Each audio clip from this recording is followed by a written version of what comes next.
Ayan, paano ba magtanggal po ng ingrown dito sa mga namamagang kuko, mga lalabs?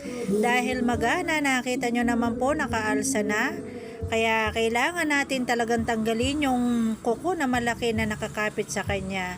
Ito nga po pala ay dinahandahan kong gupitin at dinahandahan kong hatakin para makuha po natin ng buo yung ingrown na nakakapit sa gilid ng kanyang mga kuko. At syempre dahil natanggal ko na nga po, linisin natin yan ng alcohol. Kung pansinin nyo po kasi magana talaga yung gilid ng kuko niya at talagang masakit na daw talaga yan dahil magana. At ayan na nga po, dahil natanggal na natin syempre at nalinis natin ng alcohol yon, ay lagyan natin ng gamot na pula.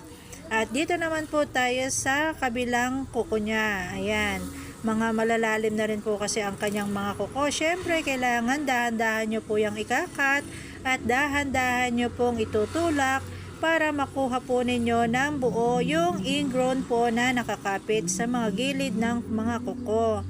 Kasi po pag bigla po ninyo yung kinakat ay maaaring masaktan po yung ating customer. Kaya syempre pag kayo nagkakat, huwag nyong kalimutan po yan na laging punasan ng alcohol. Ayan, para po malinis at huwag basain. Thank you so much for watching.